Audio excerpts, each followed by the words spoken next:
This is the mysterious tale of the triplets who found each other and the dark secrets that kept them apart. Edward, Robert, and David were born in 1961 and adopted by different families. They were part of a secret study conducted by psychologist Peter Neubauer. The study aimed to understand the effects of nature versus nurture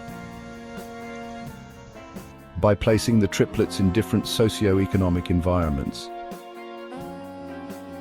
The brothers were unaware of each other's existence until they met by chance in 1980.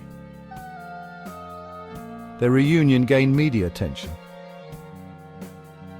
leading to the discovery of the study.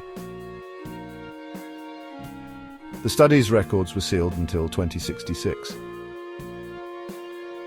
leaving many questions unanswered about the ethics and impact on the triplets' lives.